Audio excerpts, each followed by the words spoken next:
ભૂમિ દ્વારકા ખાતે હોળી ધૂળેટીના પર્વ નિમિત્તે ફૂલડોલ ઉત્સવનું આયોજન કરવામાં આવ્યું છે, જેમાં જામનગર સહિત અન્ય જિલ્લાઓમાંથી શ્રદ્ધાળુઓ પગપાળા જઈ રહ્યા છે.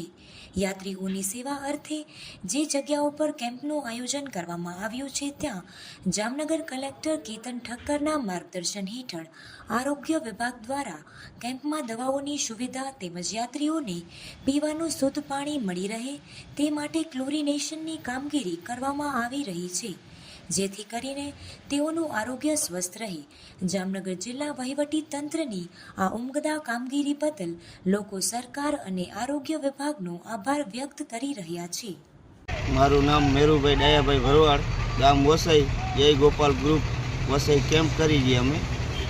અને અમારે ત્યાં અહીંયા વસઈ ગામના આરોગ્ય કેન્દ્રના સાહેબો સેવા આપે છે, દવાની આરોગ્ય કેન્દ્રને પાણીનું ચકાસણી કરે છે.